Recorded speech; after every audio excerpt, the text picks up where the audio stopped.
जय हिंद एवरीवन। आप सभी को पता है यहाँ से बस 30 दिन बाद लगभग अप्रॉक्सीमेटली आपका ND1 2025 का एग्जाम कंडक्ट होने वाला है। जिस तरीके से आपके एग्जाम की डेट आगे बढ़ रही है उसी तरीके से मुझे पता है आपका जोश और जज्बा ND1 2025 को फतेह करने का वो भी बढ़ना चाहिए और वो बढ़ रहा है। जिस तरीके का शुरू से अभी तक मैंने कंटेंट प्रोवाइड करा है, it's been really incredible, it's been really amazing. यदि एडजेक्टिव्स को साइड में रख के बात करूँ ना तो ND1 2025 के लिए that content is more than enough. यदि आप उसी को आप एक डिसिप्लिन, एक कंसिस्टेंसी और एक डेडिकेशन के साथ कंप्लीट करोगे, आप मचाने वाले हो।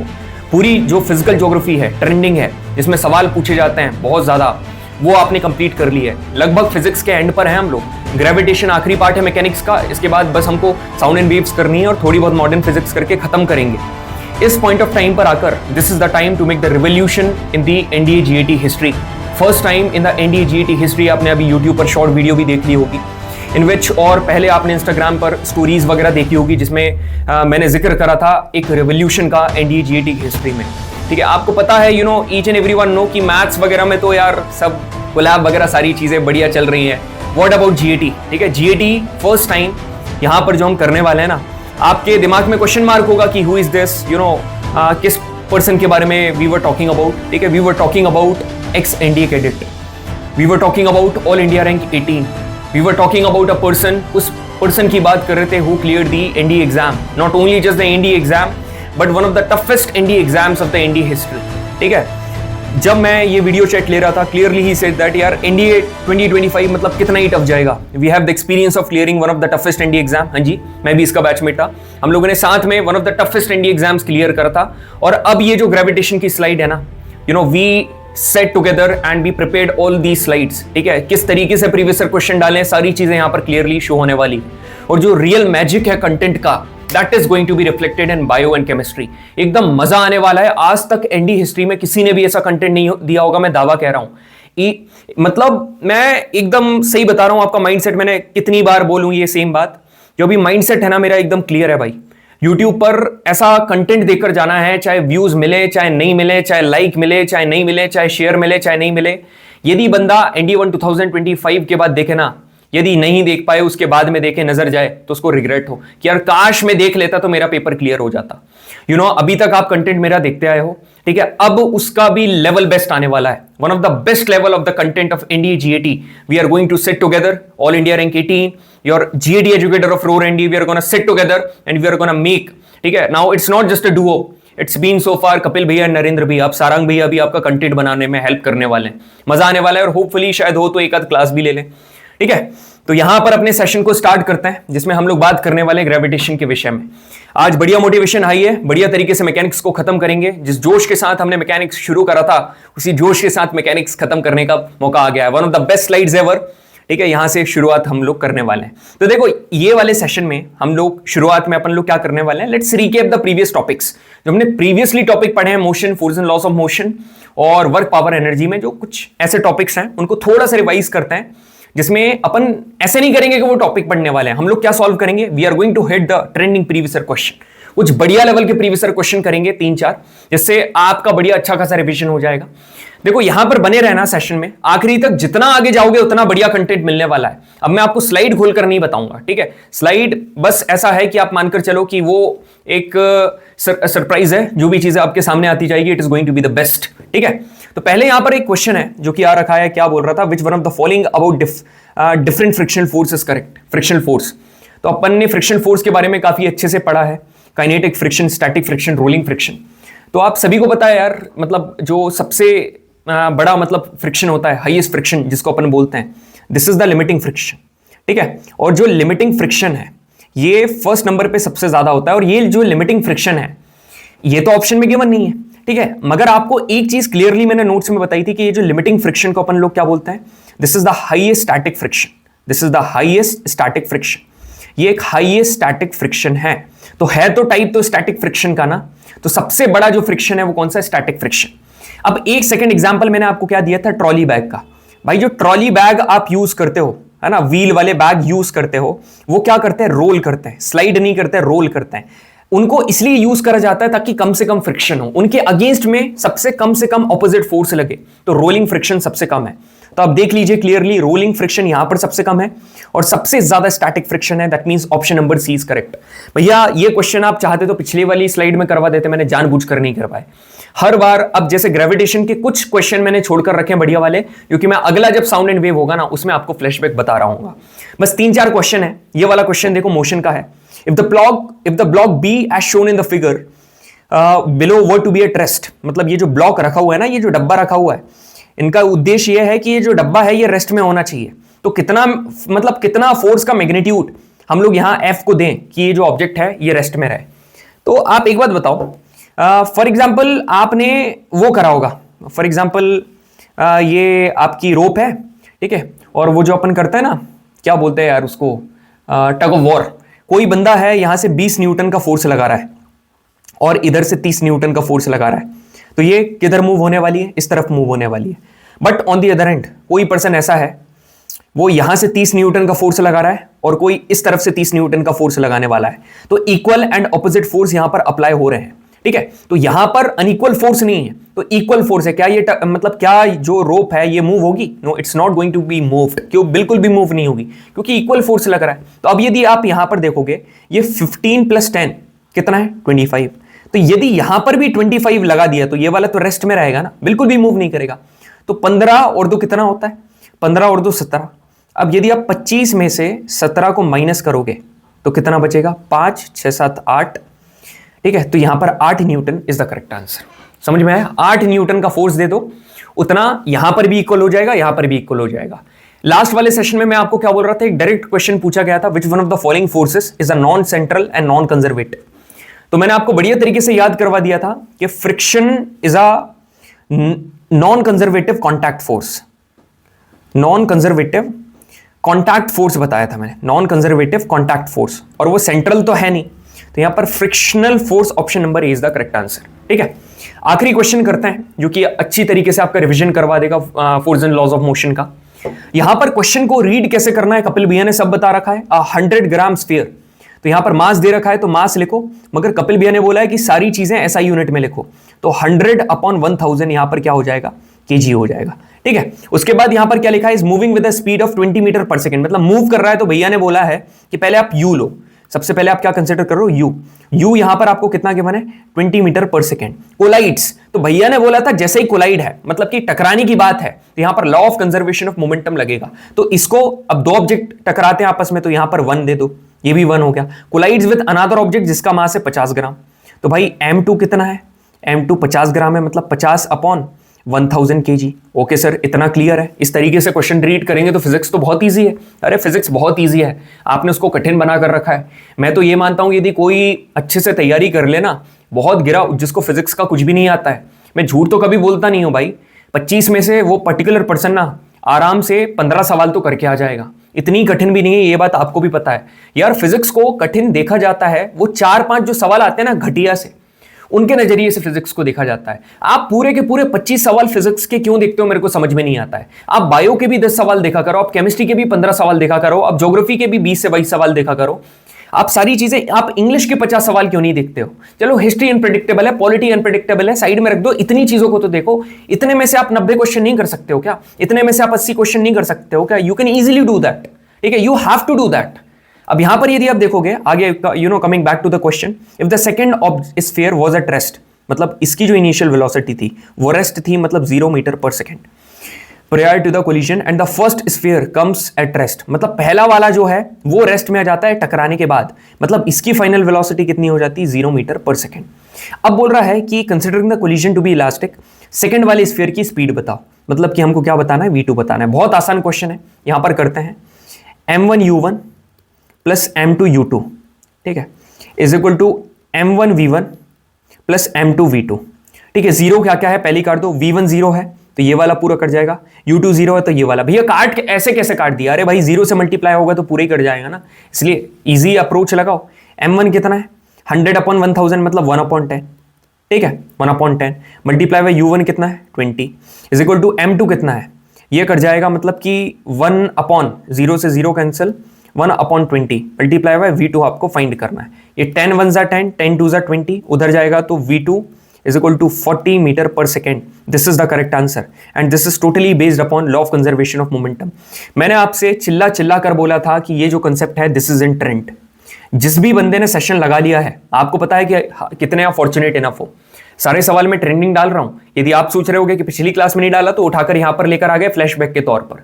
सारी चीजें करवा रहा हूं, एक भी चीज आपको नहीं छुड़वा रहा हूं। अब जो वाहियात सी चीजें हैं उनको करने का कोई मतलब नहीं है, ठीक है। जो इंपॉर्टेंट है अपन वही कर रहे हैं। अब यहां पर देखो, now let's talk about gravitation force. अब अपना चैप्टर शुरू हो रहा है ना। नॉलेज जनरल एबिलिटी टेस्ट ऐसा है कि we can't just focus upon the topics.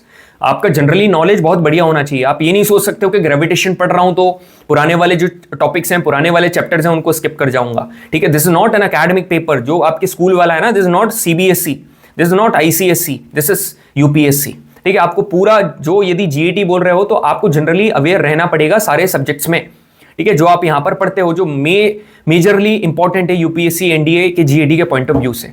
आपको सही बता रहा हूं, ये जो बीच में जो मैं चीजें आपको बताता हूं ना, आपने देखा होगा मैं बहुत कम स्ट्रैटेजी की वीडियो लेकर आता हूं, बहुत कम। रेयर केसेस में आपने जीईटी की स्ट्रैटेजी की वीडियो देखी होगी, कभी मेरी स्ट्रैटेजी की वीडियो नहीं देखी होगी। अब जाकर अब स्ट्रैटेजी की वीडियो लेकर आऊंगा, एकदम ऑनेस्ट वाली, क्योंकि you know it very well कि मैं बिल्कुल भी I don't beat around the bush, I just speak the truth, I tell the reality, because I also cleared my NDA exam. तो यदि उस परस्पेक्टिव से देखोगे ना, तो बीच में जो भी चीजें बताता हूं ना, अपने ब्रेन में एकदम स्टोर कर लिया करो। क्योंकि जितने लोगों ने भी यहां पर पहले कभी एनडीए का एग्जाम दिया है, जो रिपीटर है या जिसने एनडीए का पेपर क्लियर करा है एक दो बार और रिपीटर अभी कोई मेरी वीडियो देख रहा है, वो बंदा कभी भी गलत नहीं बोलेगा। वो बंदे को कंटेंट की क्वालिटी के बारे में पता है, उस बंदे को पता है कि जो यहां पर कपिल भैया बता रहे हैं वो बिल्कुल भी गलत नहीं बता रहे हैं। 100% जो ऑनेस्ट, मतलब जो ऑनेस्ट रिस्पॉन्सेज हैं वो हमेशा मैं देता हूं। आगे बढ़ते हैं, ग्रेविटेशन शुरू करते हैं। मजे के साथ पूरा टॉपिक कंप्लीट करेंगे, ज्यादा बड़ा टॉपिक नहीं है, ठीक है। सारे प्रीवियस क्वेश्चन कर लेंगे, पूरा कंसेप्ट जीरो से लेकर, damn sure I will make you a hero. यहां पर देखो आप, तो starting with the chapter gravitation force के बारे में डायरेक्ट तो अपन कूद नहीं जाएंगे यार। 4 प्रकार के फंडामेंटल फोर्सेस होते हैं मेरे भाई, ठीक है। There are 4 types of fundamental forces.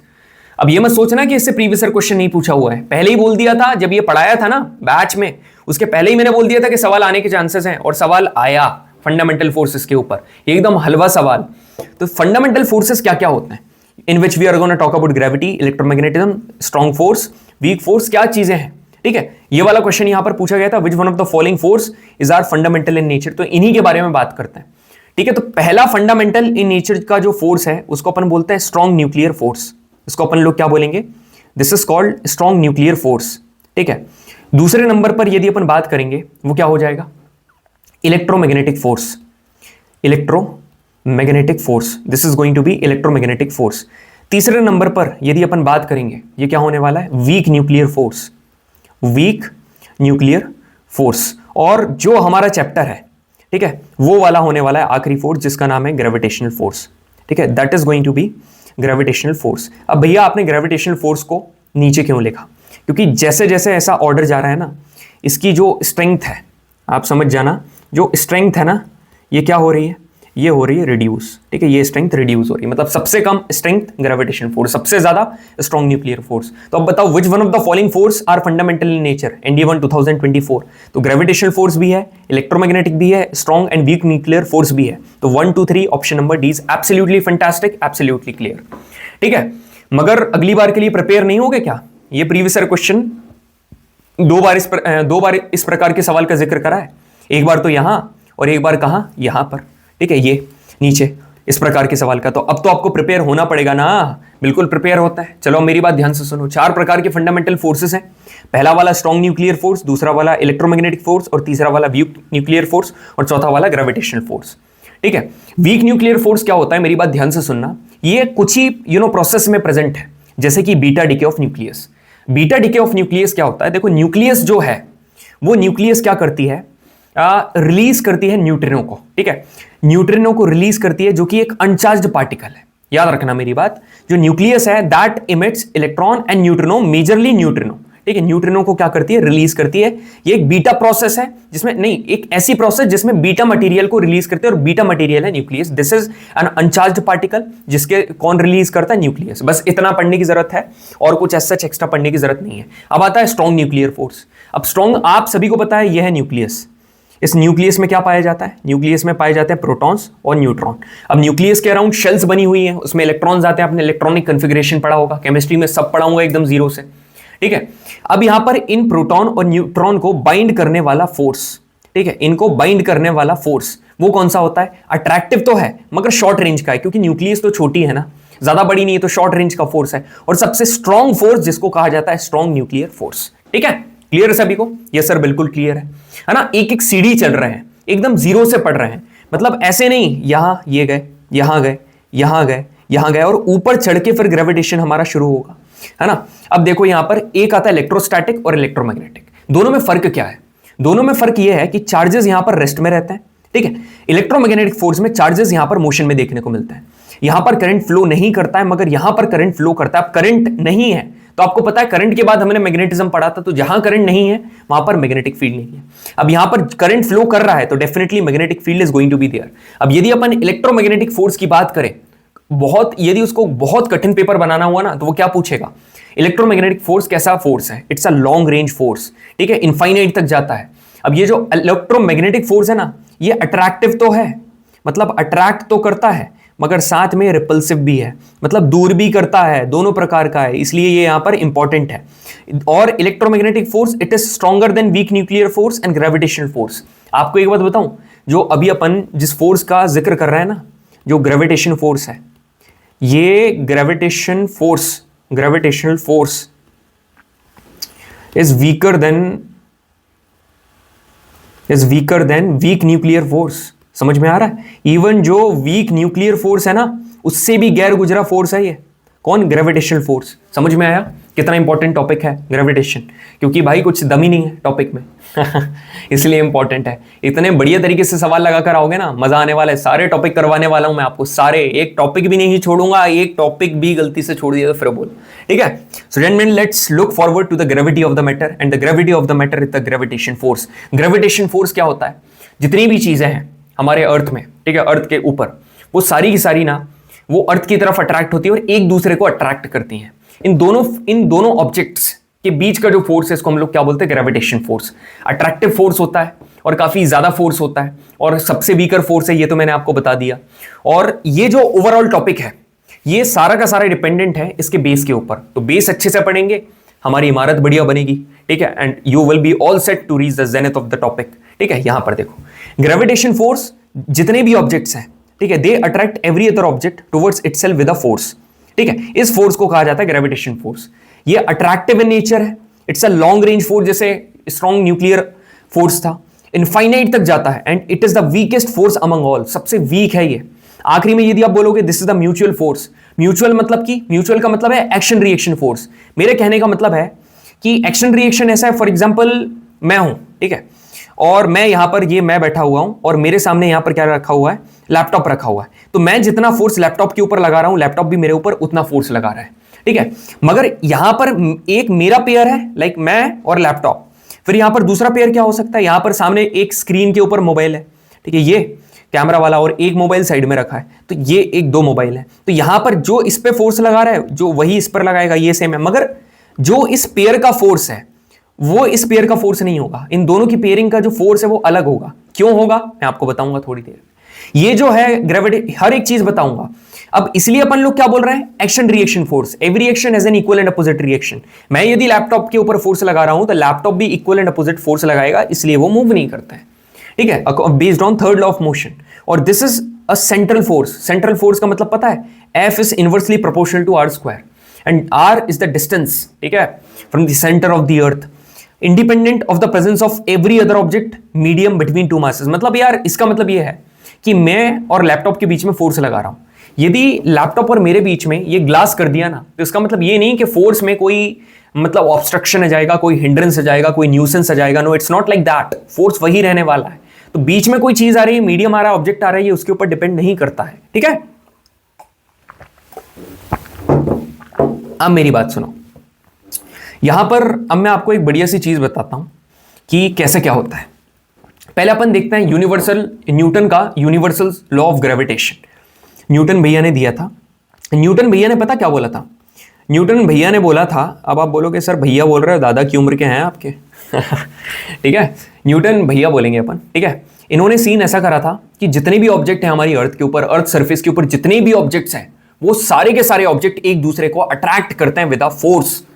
और वो जो फोर्स है, सुनना मेरी बात, वो जो फोर्स है, that force is directly proportional to the product of their masses, and that force is inversely proportional to the square of the distance between them.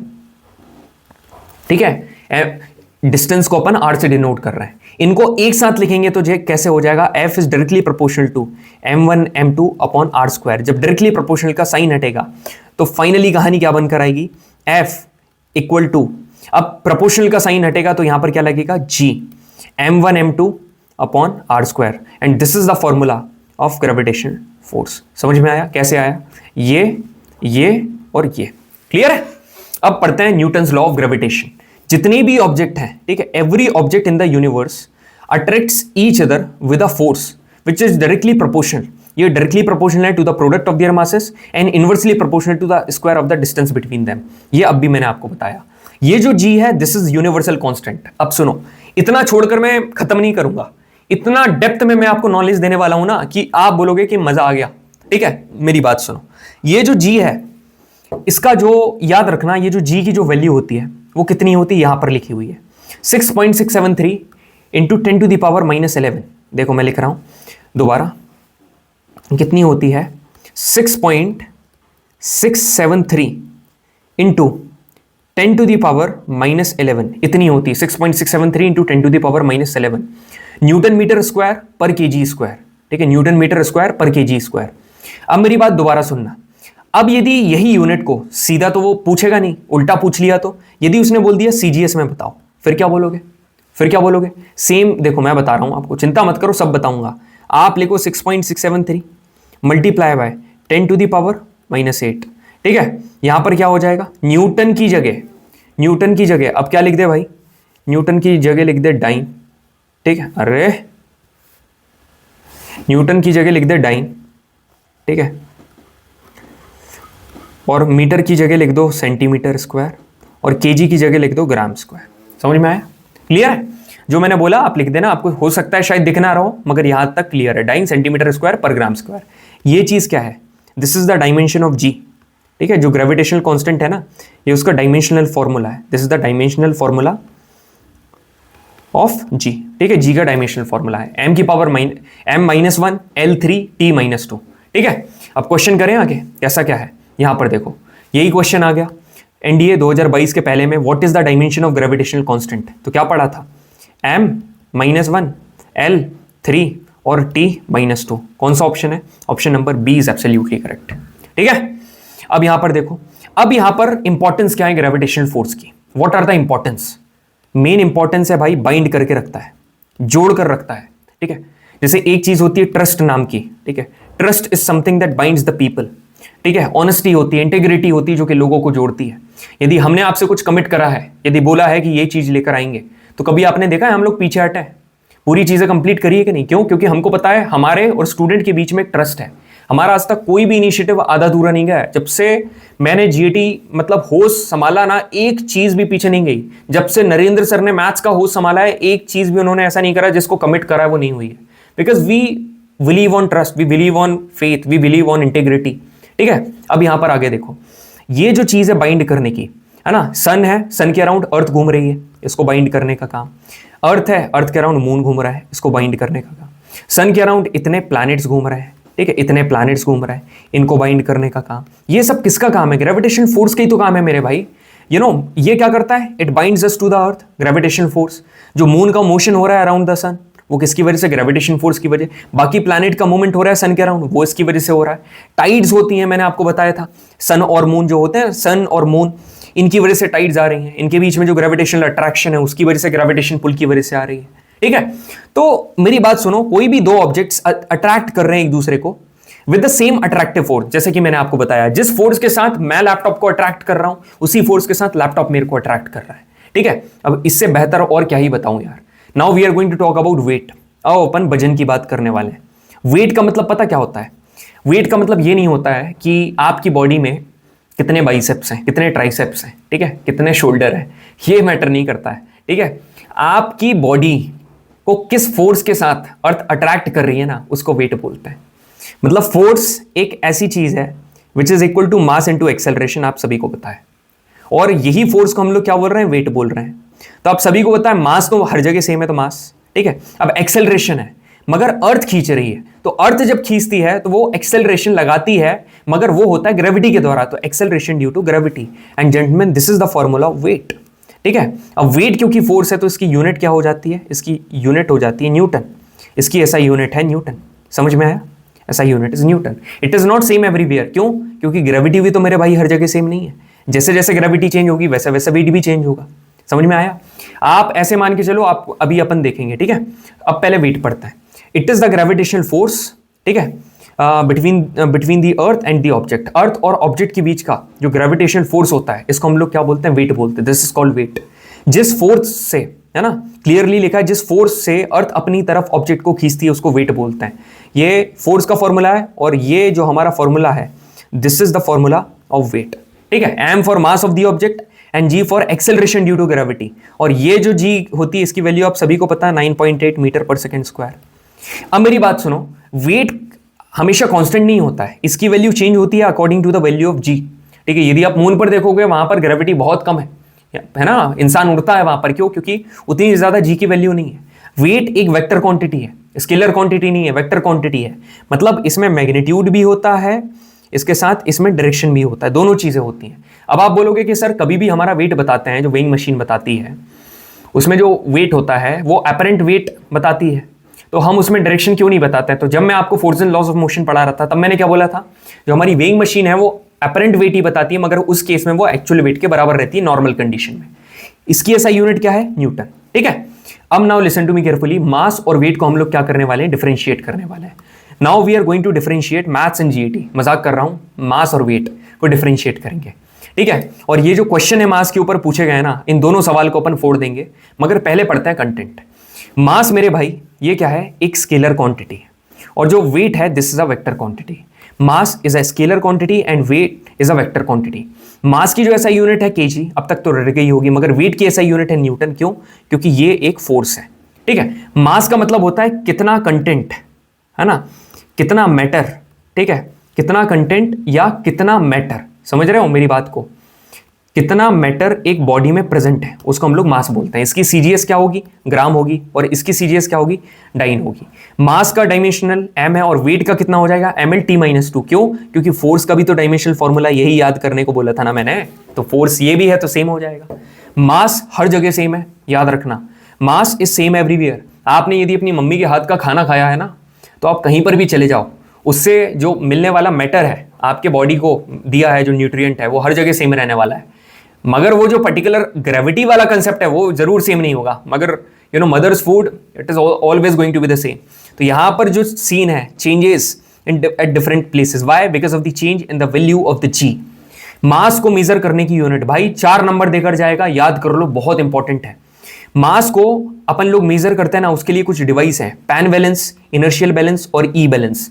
Wait को मेजर करने की डिवाइस है स्प्रिंग बैलेंस और weighing machine, ठीक है, ये दोनों के दोनों याद। अब स्प्रिंग बैलेंस क्या मैंने पढ़ाया नहीं है क्या, forces and laws of motion में स्प्रिंग बैलेंस किसने पढ़ाया था, आखिरी सवाल करवाए थे ना, वही है ये।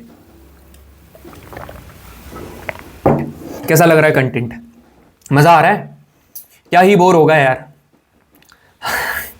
हाँ, प्रोमिनेंट प्लेटफॉर्म उठा लो, कंपैरिजन कर लो, आपको पता है, सब पता है, इसलिए सेशन लगा रहे हो, ठीक है। अब सुनो मेरी बात, वेट ऑन द मून, और मतलब मून पर जो वेट होता है ना वो अर्थ से चाहिए। मतलब कि यदि आप अर्थ के ऊपर किसी को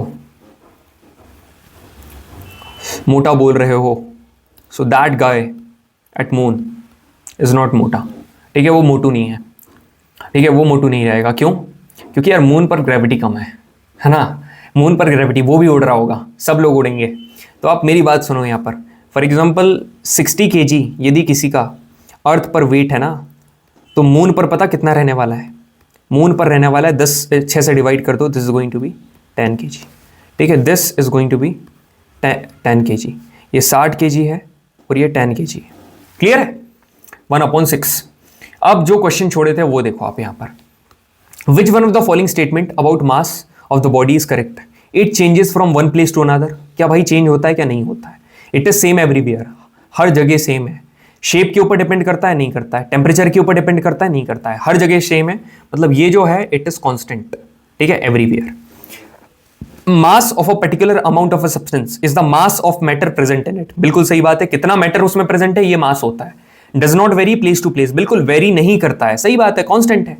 changes with change in gravitation force, मतलब ग्रेविटेशन फोर्स में चेंज आता है तो क्या ये चेंज होता है क्या? नहीं होता है भाई, है ना, ऐसा कुछ नहीं होता है। तो 1 and 2 आर करेक्ट, मतलब option number B is correct. Mass का कंसेप्ट क्लियर, खत्म, ठीक है। कंटेंट उसका एग्जीक्यूशन, कंटेंट उसका एग्जीक्यूशन। प्लानिंग बनाने से कुछ नहीं होता है जब तक आप उसका एग्जीक्यूशन नहीं करोगे, ठीक है। संडे या मंडे को आने वाले आपको स्ट्रेटेजी की जो वीडियो मिलेगी ना, उसमें बहुत खतरनाक प्लान मिलने वाला है, ठीक है, एकदम भाई, मतलब खतरनाक लेवल का। जिसने किसी ने भी इतना नहीं सोचा होगा ना, उतना हम लोग करवाने वाले हैं। इतनी मेहनत करने वाले हैं आप लोग के लिए ना कि आप लोग बोलोगे यार कि मतलब मजा आ गया यार, ये भैया लोग मचा रहे हैं इस बार, ठीक है, फोड़ रहे हैं, जिसमें जीएटी में टू द नेक्स्ट लेवल, ठीक है। इवन फ्री टेस्ट तक का सोचा है मैंने हर टॉपिक का। बस आप बने रहो, ठीक है, सेशन देखो, शेयर करो जिसको जरूरत है। अब यहां पर देखो, suppose there are two planets, they have started talking about acceleration due to gravity, ठीक है। अब प्लैनेट हैज ये, तो they have started talking about acceleration due to gravity, तो why don't we talk about acceleration due to gravity, ठीक है। कोई भी एक्सेलरेशन ड्यू टू ग्रेविटी मतलब स्मॉल जी को एक्सेलरेशन ड्यू टू ग्रेविटी बोलते हैं। ये है क्या? What is this? Acceleration due to gravity है क्या? एक्सेलरेशन ड्यू टू ग्रेविटी ये है मेरे भाई, कोई भी एक ऑब्जेक्ट को तू एक हाइट पर लेकर गया और हाइट से तूने क्या कर दिया, ड्रॉप कर दिया। उस टाइम पर जो एक्सेलरेशन होगा, उस एक्सेलरेशन को बोलेंगे एक्सेलरेशन ड्यू टू ग्रेविटी, क्योंकि अर्थ अब वो उस ऑब्जेक्ट को अपनी तरफ खींचेगी, ठीक है।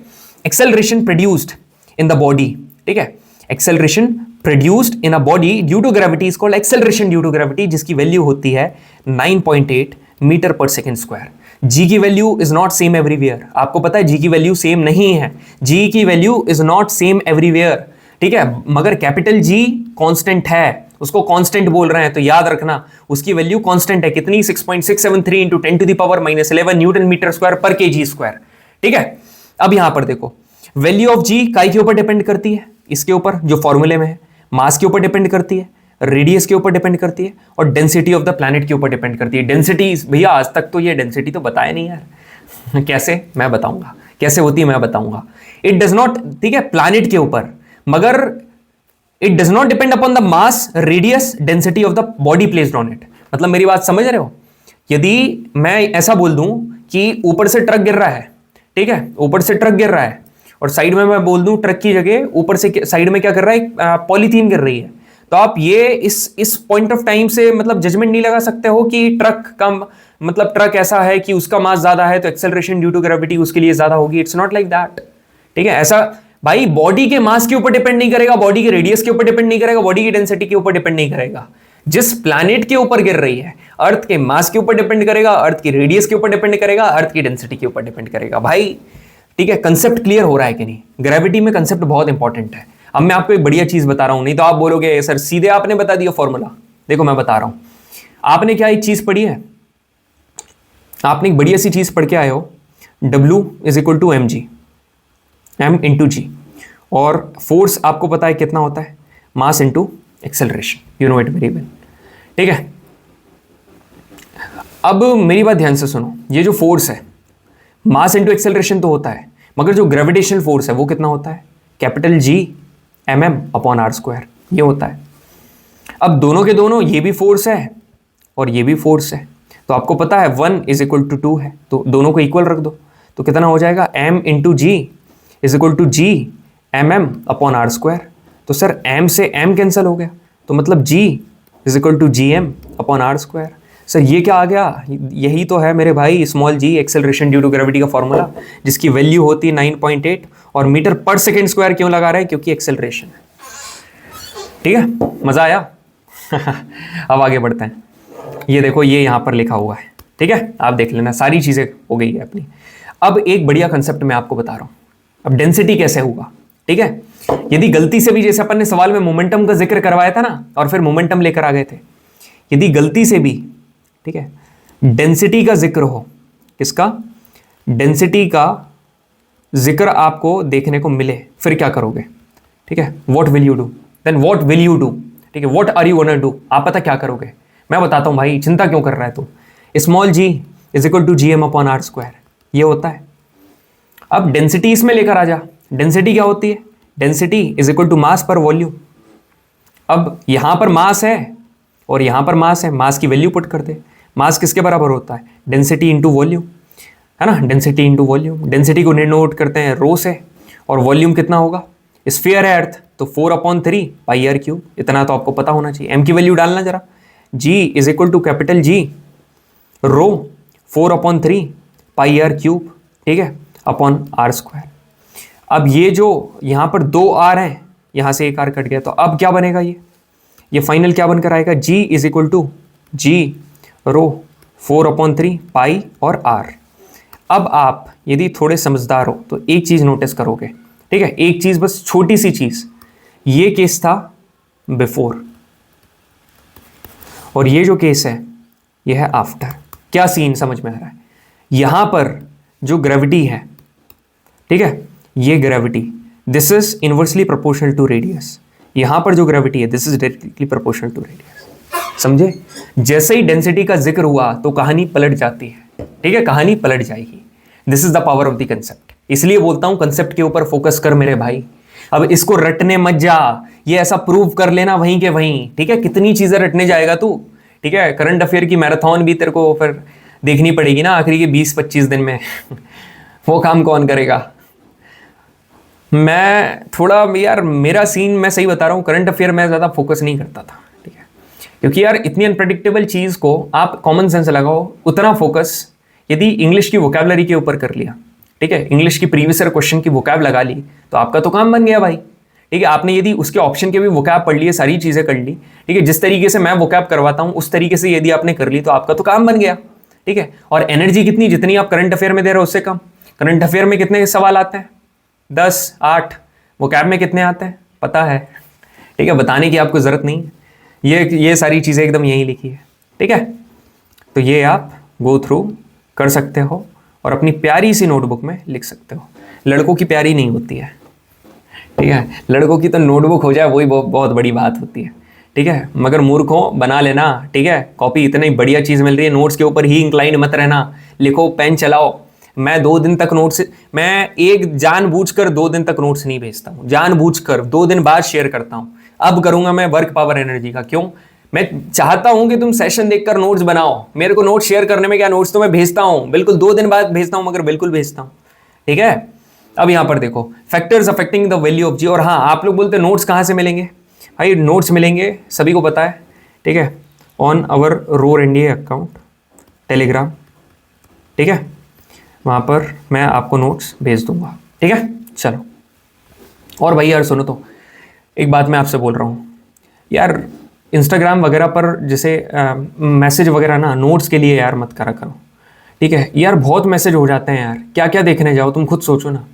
और उधर यदि रिप्लाई इसलिए नहीं कर पाते क्योंकि यार फालतू सवाल भाई बहुत भूखी, मतलब इतने बेकार सवाल करते, यदि आप लोग खुद वो सवाल को सुन लोगे ना, आप बोलोगे कि भाई तू क्या पागल आगल है क्या, सही में आप भी इतने मेच्योर हो, ऐसे ऐसे मतलब लोग बैठे हुए हैं, है ना। तो आपसे हाथ जोड़ के रिक्वेस्ट है भाई, एंजॉय करो टेलीग्राम का कंटेंट, वो इंस्टाग्राम का कंटेंट, बढ़िया कंटेंट आ रहा है आजकल, ठीक है, और सारी चीज़ें करो, मगर जो भी चीज़ें रहती है अपने टेलीग्राम वाले ग्रुप है वहाँ पर बढ़िया पूछो, सारी चीज़ें करो, और क्या, ठीक है। आगे बढ़ते हैं, factors affecting the value of G, ठीक है, शेप ऑफ द अर्थ, ठीक है, शेप ऑफ द अर्थ के ऊपर डिपेंड करती है, कैसे, अर्थ का शेप क्या है, जियोइड या फिर ऑब्लेट स्फेरॉइड या फिर एलिप्टिकल, सर तीनों ही बता दिए, हाँ जी ऐसा शेप है, ऐसा शेप है अर्थ का। अब यहां पर आर ज्यादा है, ये लिखा हुआ है, आर यदि ज्यादा है तो जी की वैल्यू कम है, ऐसा क्यों, ऐसा क्यों, क्योंकि G is equal to inversely proportional to R का स्क्वायर, पता है ना, इसलिए आर ज्यादा तो जी कम, और जहां पर आर कम तो जी ज्यादा। ये पोल है, ये इक्वेटर है, ठीक है, इक्वेटर पर ग्रेविटी कम, ठीक, इक्वेटर पर ग्रेविटी कम, पोल पर ग्रेविटी ज्यादा, बात खत्म, ठीक है। Height above the earth surface, एक बात बताओ, मेरी बात ध्यान से सुनना, मैं आपको समझाता हूं, ठीक है, ध्यान से। अभी जब आप रेडियस का जिक्र कर रहे थे, ठीक है, ध्यान से सुनना, तब आपकी रेडियस कितनी थी, प्लैनेट आपका कहां तक था, प्लैनेट आपका सिर्फ यहां तक था, ध्यान से सुनना, प्लैनेट यहां से लेके यहां तक था, इसकी हाइट आपने कितनी ली, हाइट आपने ली, इसका आर लिया आपने। अब जब ये और आगे गया, इतना हो गया, तो अब ये क्या हो गया, एच हो गया, आर प्लस एच हो गई। तो अब फाइनली क्या बनकर आई, पहले था जी, अब यहां पर लिखता हूं, इस तरफ लेफ्ट हैंड साइड लिख रहा हूं, ध्यान से देखना, जी इज इक्वल टू कितना होता है, G M upon R square. मगर अब तो रेडियस क्या हो गई है, अब रेडियस हो गई आर प्लस एच। तो अब यहां पर क्या बनेगा, G is equal to G M upon R plus H का होल स्क्वायर। अब डिनोमिनेटर बढ़ा तो ग्रेविटी कम होगी ना, तो मतलब हाइट यदि तू बढ़ाएगा तो जी की वैल्यू जो है ना वो डिक्रीज होगी, मतलब जितना हाइट पर जाओगे ग्रेविटी रिड्यूस होगी।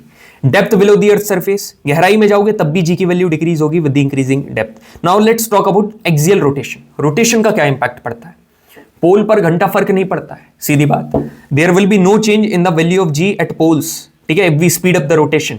यदि तू रोटेशन की स्पीड बढ़ा देगा तो जी पर कोई फर्क नहीं पड़ने वाला है, बट एट द इक्वेटर फर्क पड़ता है, ठीक है, फर्क पड़ता है। रोटेशन की स्पीड यदि बढ़ाओगे तो जी की वैल्यू कम हो जाएगी, कहां पर, एट इक्वेटर। रोटेशन की स्पीड कम करोगे तो जी की वैल्यू बढ़ जाएगी, कहां पर, एट इक्वेटर। ये कहानी है इक्वेटर की। मजा आ रहा है कि नहीं पढ़ने में, जरा बता दो, ठीक है। आगे बढ़े, यहां पर क्वेश्चन करें, two planets orbit the sun in circular orbit and ratio of their periods T1 T2 क्या होगा, करेंगे, अब भी करेंगे, कैपलर्स लॉ का जिक्र करने लगा है सवाल। इतनी चीजें क्लियर है, तो चार चीजें हैं भाई, शेप, हाइट, डेप्थ और एक्सियल रोटेशन, ठीक है, shape, height, depth, axial rotation, clear है। अब आगे बढ़े। नाउ जेंटलमैन, बहुत ही इंपॉर्टेंट और बहुत ही मजेदार कंसेप्ट हम लोग जिसके बारे में बात करने वाले हैं, जिसका नाम है Kepler's law of planetary motion, ठीक है। तीन लॉ हैं, इतने बढ़िया तरीके से समझाऊंगा ना, इतने बढ़िया तरीके से, कभी भी नहीं भूल पाओगे आप, कभी भी नहीं भूल पाओगे आप। यहां पर लॉ ऑफ ऑर्बिट पढ़ोगे, लॉ ऑफ एरिया पढ़ोगे और लॉ ऑफ पीरियड पढ़ोगे, ठीक है। तीनों चीजें एकदम फोड़ने वाले हो। ये किसने दिया था, हमारे कैपलर भैया ने दिया था, है ना। एक क्वेश्चन आया था प्रीवियस ईयर क्वेश्चन, जो कि मैंने जानबूझकर इंक्लूड नहीं करा है, क्यों, क्योंकि मैं यहां पर बता सकूं।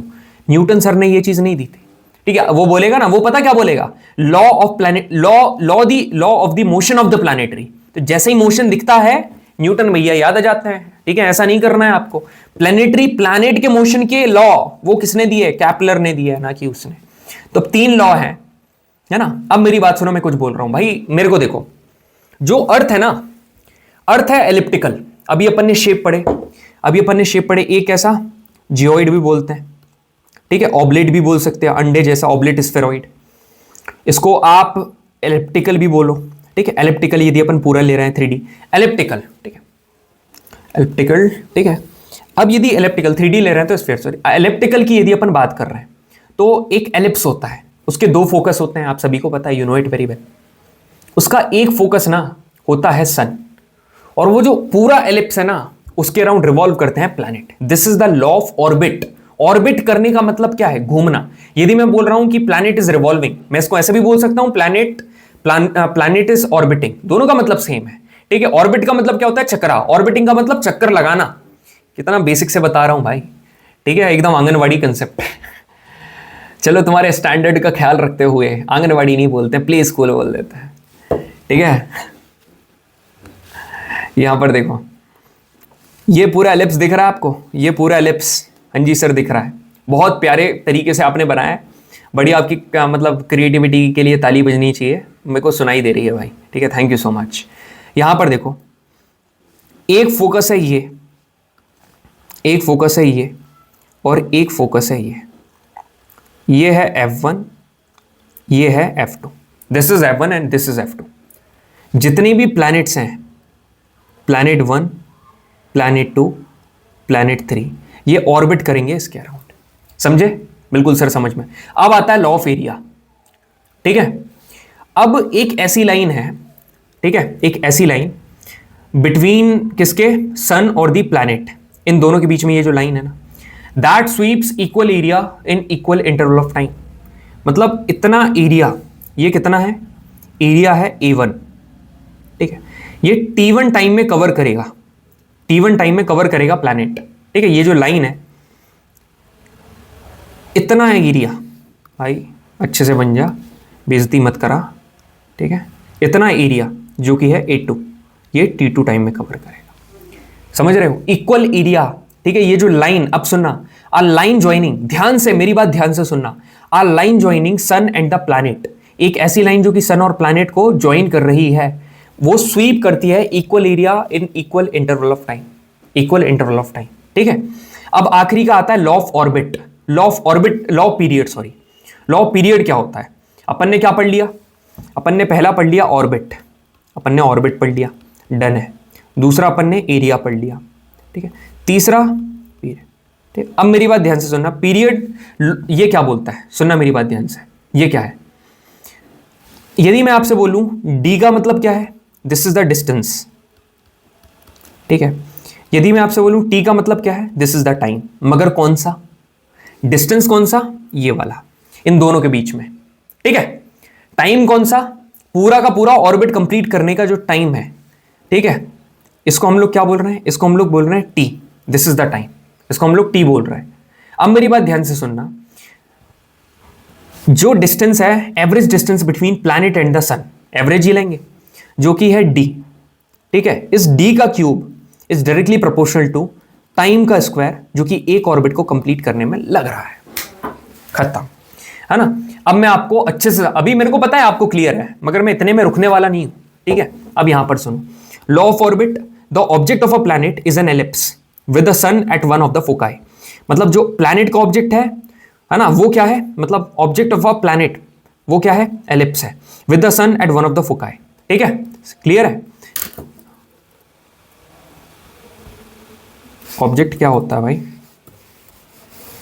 ऑर्बिट होता है, ठीक है, ठीक है, ऑर्बिट होता है, समझे। अब लॉ ऑफ एरिया क्या बोल रहा है? The line joining the planet sun, जो प्लैनेट और सन को लाइन ज्वाइन कर रही है ना, वो स्वीप करती है equal area in equal interval of time. मतलब जो एरियल वेलोसिटी है प्लैनेट की around the sun is constant. फिर आता है law of period. Law of period क्या है? Law of period, the cube of the, ठीक है, the cube of the average distance of a, ऊपर से स्क्वायर बोल दिया होगा गलती से, I am sorry. Cube of the average distance of the planet from the सन, मतलब सन और प्लैनेट के बीच का डिस्टेंस, ठीक है, is directly proportional to the square of the orbital period, ठीक है, ऑर्बिटल पीरियड। एक करते हैं प्रीवियस क्वेश्चन और बताता हूं कैसे कंसेप्ट को एग्जीक्यूट करा जाता है। मेरे भाई आप ध्यान से सुनिएगा।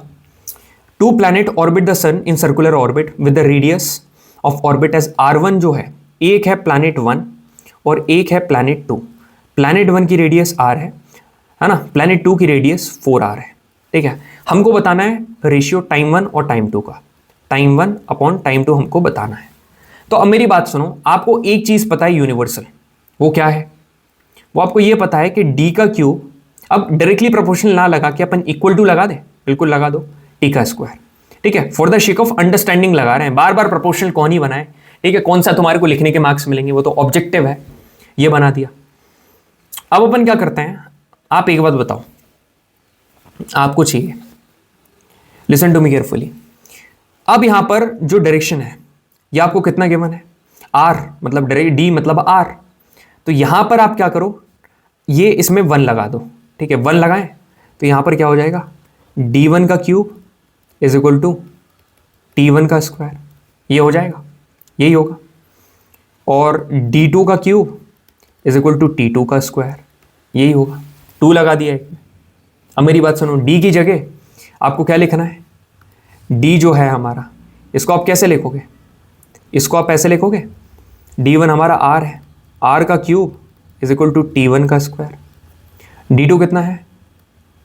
4r का cube is equal to t2 का स्क्वायर, ये हो जाएगा, समझे। अब इसको क्या करना है, अपने को क्या चाहिए? t1 अपॉन t2 चाहिए, तो इन दोनों को कर दो डिवाइड, करो, कितना हो जाएगा? ये हो जाएगा r cube upon 64r cube, है ना, क्योंकि 4 का भी क्यूब है ना, 4 का भी क्यूब मत भूल जाना तुम। अब यहां पर कितना हो जाएगा? ये हो जाएगा r क्यूब से r क्यूब कैंसिल, ये हो जाएगा 1 अपॉन 64। ये किसके बराबर है? t1 अपॉन t2 का क्या हो गया? होल स्क्वायर, होल स्क्वायर हो गया। जब ये इधर जाएगा तो ये किसके बराबर हो जाएगा? फाइनली ये जाएगा 1 अपॉन 64 के अंडर रूट से, और 64 का स्क्वायर है 8 का, तो आंसर फाइनली क्या जाएगा? 1 upon 8। Option number B is correct, ठीक है, option number B is correct. Clear है? सवाल बढ़िया था ना, खेल खत्म। अब पढ़ते हैं ऑर्बिटल वेलोसिटी, ये क्या है, ठीक है। ऑर्बिटल वेलोसिटी, एस्केप वेलोसिटी, जरा देखते हैं क्या सीन होता है। भाई मेरे भाई एक बात सुन, ठीक है, मैं क्या बताऊं आपको, सुनो। आप बढ़िया घर में पढ़ाई कर रहे हो, ठीक है ना, कितनी वेलोसिटी के साथ आपकी मम्मी आपको चांटा मारे कि आप घर के बाहर फेंका जाओ। You know, mother is the most powerful women. भाई पहली बात तो यार, आज सब अपनी मम्मी को विमेंस डे की शुभकामनाएं देते ना। आप सभी की मम्मी को, ठीक है, दीदी को, सभी को मेरी तरफ से हैप्पी विमेंस डे, ठीक है, उन सभी को, है ना, बिल्कुल बोल दीजिएगा आप लोग, हैप्पी विमेंस डे बोल देना। कपिल भैया ने आपको विश करा है, आपने नहीं करा हो तो मैंने कर दिया भाई, ठीक है, बढ़िया। They are, you know, they are the real motivation of yours, your mother, ठीक है, उनके। अब आप ये मत बोलना कि भैया आप हमेशा मम्मी से क्यों पिटवाते रहते हो हमको क्या हो रहा है भाई, हम भी पिटते रहते हैं कोई बड़ी बात थोड़ी ना, इंसान कितना बड़ी हो जाए मम्मी से कौन है। विच ऑफ द फॉलोइंग, सुनना मेरी बात, ठीक है, कितनी तेज, किस वेलोसिटी से आपको चांटा मारे कि आप घर के बाहर फेंका जाओ, ठीक है। इमेजिनरी बात कर रहे थे, अब बात करते ग्रेविटी के बारे में, ठीक है, लिसन टू मी केयरफुली, ठीक है। किस वेलोसिटी से एक ऑब्जेक्ट को थ्रो करा जाए कि वो अर्थ की ग्रेविटेशनल फील्ड के बाहर चला जाए, इसको बोलते हैं एस्केप वेलोसिटी, इसको बोलेंगे एस्केप वेलोसिटी। एस्केप वेलोसिटी, ठीक है, it refers to the maximum velocity that should be given to the body so that it escapes away from the gravitational field of the earth. Earth की gravitational field से चीरता हुआ बाहर चला जाए, ठीक है। इसका जो फॉर्मूला होता है ये क्या है, √2gr, जिसमें g का मतलब क्या है, gm/r²। अब ये r और ये r अलग अलग नहीं है, पहली बात तो आप इसको लिखो स्मॉल r, कोई दिक्कत नहीं, √2gr। g का मतलब है ग्रेविटी और r का मतलब है रेडियस, और जो एस्केप वेलोसिटी अर्थ से है वो कितनी है, 11.2 किलोमीटर पर सेकेंड। मतलब समझ रहे हो, एक सेकेंड में इतनी वेलोसिटी कितनी होनी चाहिए, 11.2 किलोमीटर कवर हो जाए। मतलब सोचो कितनी तेज वेलोसिटी।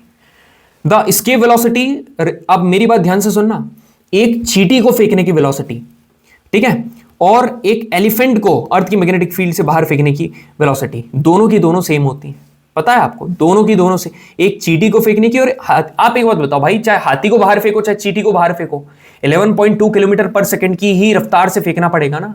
तो the escape velocity required to throw an ant और an elephant out of the gravitational field is same. ये कभी भी जिस चीज को तू फेंक रहा है ना, जैसे ग्रेविटी के केस में था, उसके मास के ऊपर भी डिपेंड नहीं करती, उसके एंगल ऑफ प्रोजेक्शन के ऊपर भी डिपेंड नहीं करती, ये डिपेंड करती है सिर्फ प्लैनेट के मास और रेडियस के ऊपर, ठीक है। अब बात करते हैं ऑर्बिटल वेलोसिटी के ऊपर। ऑर्बिटल वेलोसिटी क्या होता है, लोग इनको अलग अलग पढ़ाते हैं, मैं कंपेयर करके पढ़ाता हूं, क्यों, क्योंकि आसानी होती है, ठीक है। The velocity at which a body revolves around the other planet is called orbital velocity. एक बॉडी के अराउंड जिस वेलोसिटी के साथ बाकी के ऑब्जेक्ट रिवॉल्व कर रहे हैं उसको ऑर्बिटल वेलोसिटी कहा जाता है।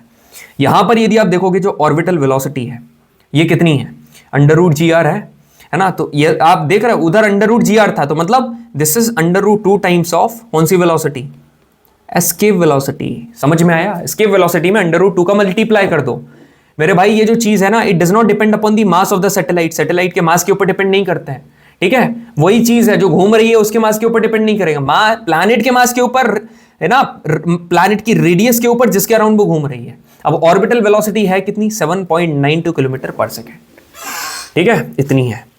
अब क्वेश्चन करते हैं, विच one of the following is true about orbital velocity at an artificial satellite. Of an artificial satellite की जो ऑर्बिटल वेलोसिटी है उसके रिगार्डिंग कौन सी स्टेटमेंट सही है। Orbital velocity depends upon the mass of the earth. Planet के मास के ऊपर डिपेंड करती है कि नहीं, बिल्कुल करती है ना। यदि यहां पर सैटेलाइट होता ना तो ये गलत होता, लिखा है orbital velocity depends upon the mass of the satellite, गलत, नहीं करती है, और only one is correct. What is the relationship between escape velocity and orbital velocity. भाई escape velocity √2gr, orbital velocity नहीं, √2gr, ऑर्बिटल वेलोसिटी √gr, ठीक है। तो अब मेरी बात सुनना, जो एस्केप वेलोसिटी होती है ये √2 टाइम्स ऑफ ऑर्बिटल वेलोसिटी होती है। Escape velocity √2 times of orbital velocity होती है। Option number A is correct. ठीक है, क्लियर है। चलो, इसके 2 सवाल आए हुए हैं, फ्लैशबैक में रखता हूं जरा तुम्हारे कल प्रीवियस क्वेश्चन, फिर देखते हैं किसको बनता है किसको नहीं बनता है। ठीक है, फ्लैशबैक। अब आता है डेंसिटी वाले सवाल को सॉल्व करने का तरीका। भाई एक चीज मैं आपसे कहना चाहूंगा, हो सकता है चीजें आपको, ये वाला जो कंसेप्ट है, ठीक है, मैं जानबूझकर इसको स्किप नहीं करवाया, बढ़िया कंसेप्ट है। ठीक है, आप थोड़ा मेरी बातों को समझना है यार। ठीक है, ये जब आप पढ़ोगे ना, तो पहली चीज यहां पर आपको क्या करना है, पहले आपको जो गिवन है उसको समझना है।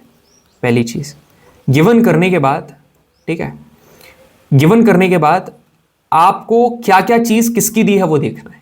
ठीक है, क्वेश्चन की डिकोडिंग करनी है, एक गिवन के साथ क्वेश्चन की डिकोडिंग। तीसरा, कौन सा फॉर्मूला लगेगा वो देखना है। ठीक है, फॉर्मूला के बाद, ठीक है, आपको कैलकुलेशन देखना है, कैलकुलेशन। ये तीनों चीजें यहां पर है। यहां पर आता है टोटल डेंसिटी, एवरेज डेंसिटी। अब जो एवरेज डेंसिटी होती है ना, एवरेज डेंसिटी, जैसे डेंसिटी कितनी होती है, मास अपॉन वॉल्यूम, मगर जो एवरेज डेंसिटी है इसको अपन पता क्या बोलेंगे, टोटल मास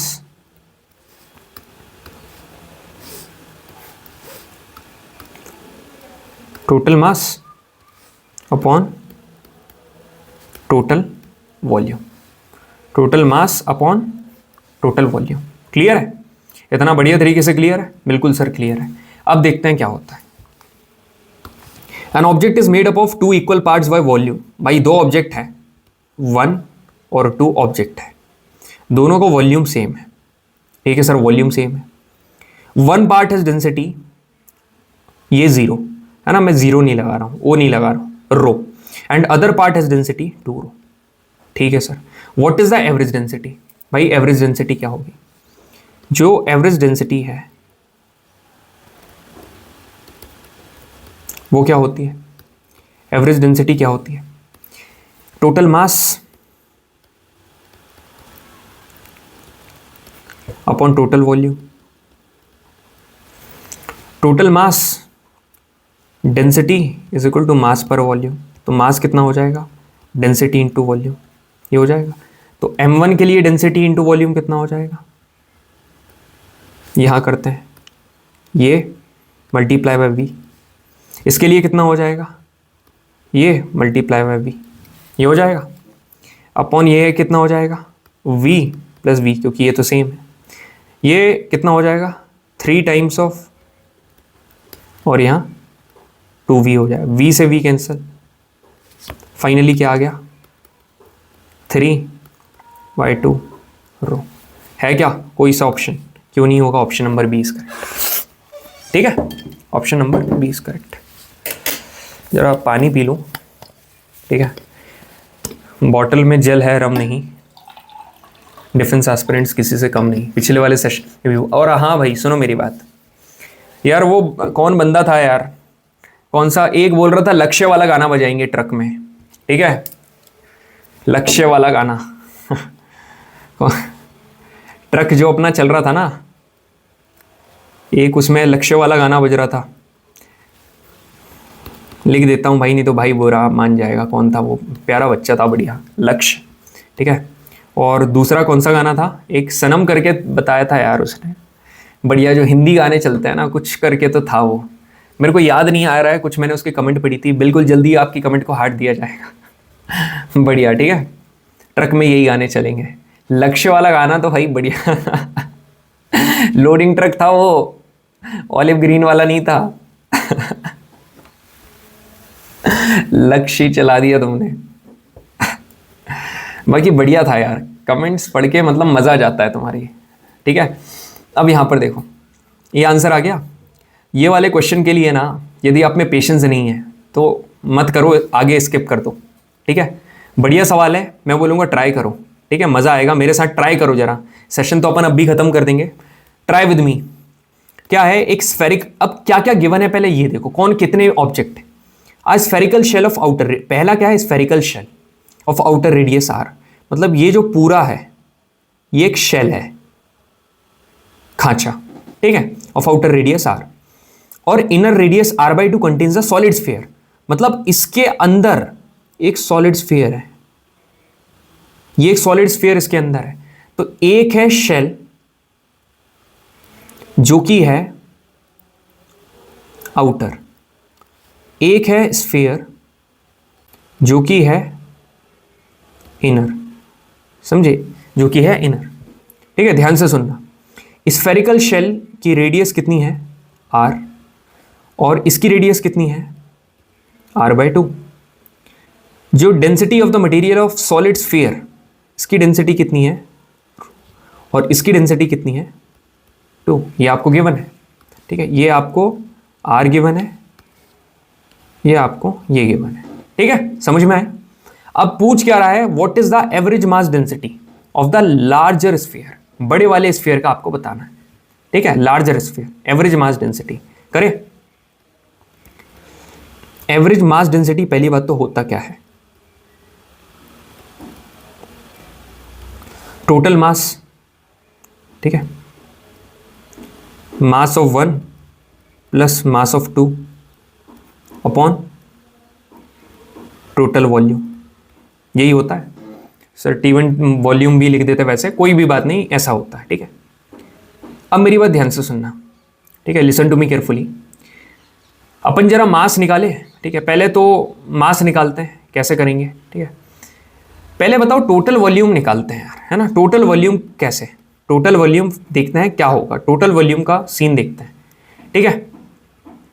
मेरी बात ध्यान से सुनना, जो टोटल वॉल्यूम है, इस टोटल वॉल्यूम के लिए कैसे निकालेंगे टोटल वॉल्यूम। पहले तो बेसिक पता है हमको, density is equal to mass per volume, ये होता है, ये वॉल्यूम है। अब वॉल्यूम कितना होगा,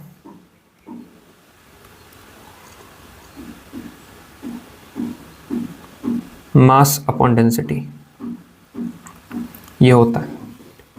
मगर यदि स्फीयर की अपन बात करेंगे तो ये सब करने की अपने को जरूरत नहीं है। क्यों जरूरत नहीं है, क्योंकि स्फीयर का वॉल्यूम क्या होता है 4/3 पाई आर क्यू, ये कितना हो जाएगा 4/3 पाई, और पूरे का तो रेडियस आर है ना मेरे भाई, पूरे का तो आर है, पूरे का आर होगा, क्योंकि शेल इतनी बड़ी है ना, जिसका आउटर शेल, जिसका रेडियस आर है ना, outer radius R and inner radius R by 2, समझे। तो ये कितना हो जाएगा pi R square pi R cube, ये तुम्हारा टोटल वॉल्यूम आ गया। अब तुम्हारे को m1 और m2 निकालना है, बस ये करना है।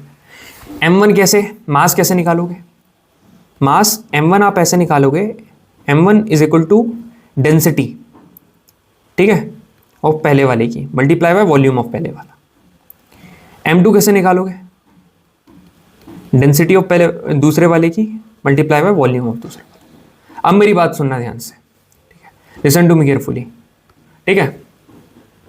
पहले वाले की डेंसिटी क्या होगी, पहले वाला जो डेंसिटी है वो कितनी होगी, m1 की डेंसिटी, मतलब अपन पहले आउटर वाले की निकालें, आउटर वाले की डेंसिटी आपको गिवन है ρ/2, ध्यान से सुनना, ρ/2 आपको गिवन है, ठीक है। ये आउटर वाला शेल, इसका वॉल्यूम कितना होगा 4/3 पाई, मगर रेडियस बताओ कितना होगा, रेडियस कितना होगा, आप दिमाग लगाओ कितना रेडियस होगा। इसका रेडियस मैं बताऊं कितना होगा, इसका रेडियस होगा बाहर वाले में से अंदर वाला माइनस, मतलब पूरे में से अंदर वाला माइनस कर दो, टोटल में से अंदर वाला माइनस कर दो, तो टोटल रेडियस कितनी है r, इसमें से अंदर वाला माइनस कर दो, अंदर वाला कितना है, अंदर वाला आपको अंदर वाला r/2 मिल जाएगा, इसको माइनस कर दो, ये आ गया क्यूब, ठीक है। इतना समझ में आया, ठीक है। अब पहले इसको फाइंड करें अपन, क्या आ रहा है ना। ये करते हैं वाइट वाला is equal to ρ/2 multiply by 4/3 pi, और ये कितना हो जाएगा r/2, या टोटल r है। और रुकना, एक मिनट रुकना, यार इसका वॉल्यूम तो ऐसे निकाल सकते हैं ना, रेडियस से क्यों कर रहे हो भाई, टोटल वॉल्यूम माइनस अंदर वाले का वॉल्यूम माइनस कर दो। और अंदर वाले का कितना है, ऐसे करके निकाल सकते हैं। ऐसे करके भी कर सकते हैं, और डेंसिटी को भी कर सकते हैं। दो तरीके हैं।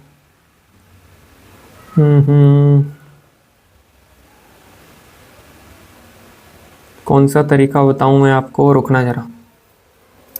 पहले अपन इनर वाले का निकालते हैं, ज़रा रुकना 1 मिनट, ठीक है।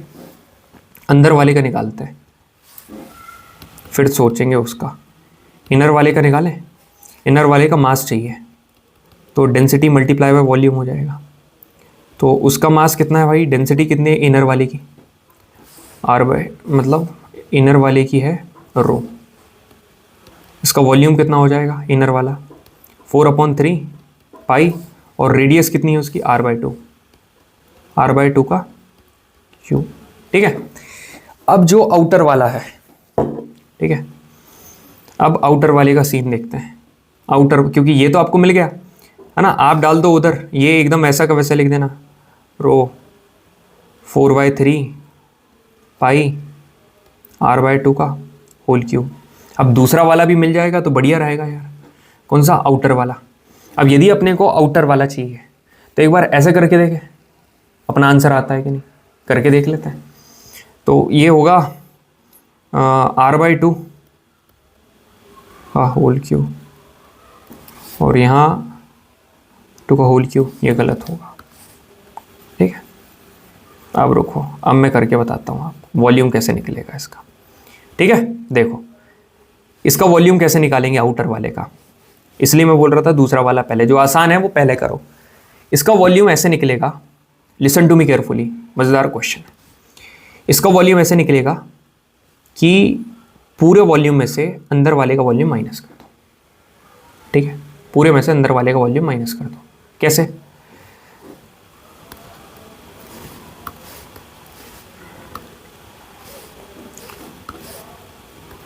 टोटल वॉल्यूम माइनस, है ना, अंदर वाला वॉल्यूम। टोटल वॉल्यूम कितना है, टोटल वॉल्यूम आप देखोगे ये निकाला है 4/3 पाई r क्यूब, और अंदर वाला कितना है 4/3 पाई, इनर वाला r/2 है होल क्यूब, ये है।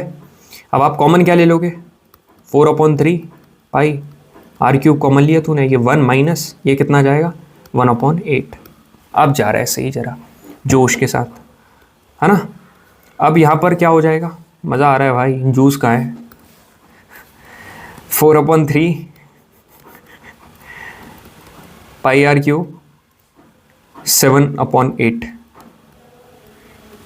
ठीक है। ये हो गया, ये आ गया, ये कौन सा वॉल्यूम आ गया इसका।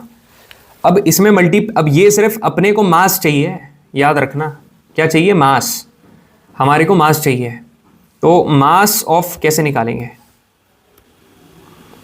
m1, ठीक है, आउटर वाला।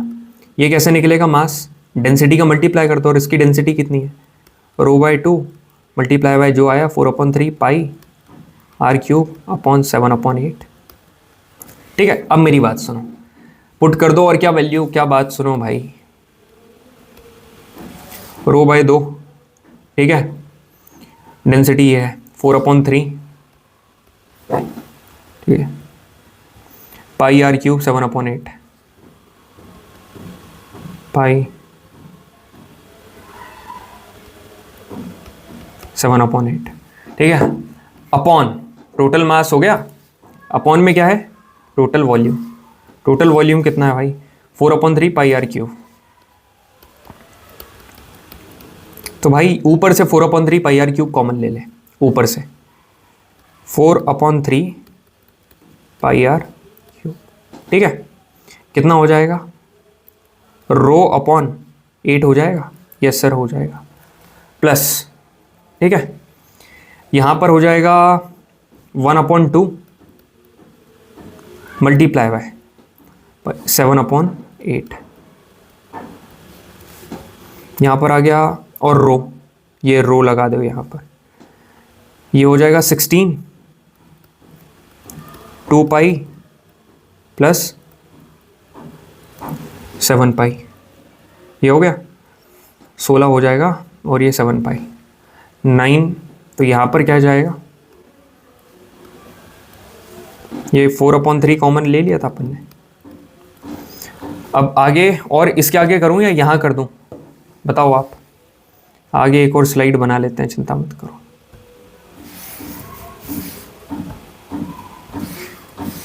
सुनो ध्यान से, अब आप क्या करोगे, पूरा यहाँ पर वापस लिखो। देखो यार, इतना पेन पे समय नहीं लगता है, यहाँ लग रहा है पाई आर क्यूब, कितने पाई है, 7 8 9 पाई, 9 पाई बोल रहा हूँ मैं उसको जानबूझ के, ठीक है 16, और अपॉन में क्या है, देखना जरा, 9p/16 है क्या, option number B is correct. खत्म, समझे, ठीक है, बढ़िया क्वेश्चन था। अब मेरी बात सुनो, ट्राई इट थ्राइस, ठीक है, नॉट इमीडिएटली,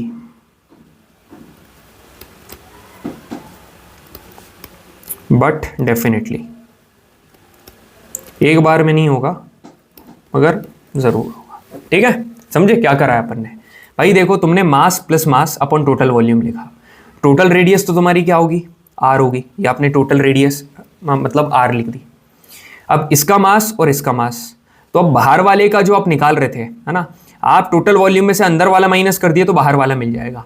अंदर वाला तो ऑलरेडी स्फीयर है, आपने सीधे ये करके निकाल दिया अंदर वाला। अंदर वाला निकालना बहुत आसान है क्योंकि अंदर वाला तो ऑलरेडी स्फीयर है, मगर बाहर वाली शेल है। अब शेल का फॉर्मूला आपको थोड़ा ना पता है, इसलिए टोटल में से अंदर वाला माइनस कर दो, बाहर से निकल जाएगा। मगर उसके लिए, है ना, अपन ये क्या निकाल रहे थे, वॉल्यूम। अब आप बोलोगे सर आपने ठीक है वॉल्यूम निकाला, आपने सीधे मास क्यों नहीं निकाला।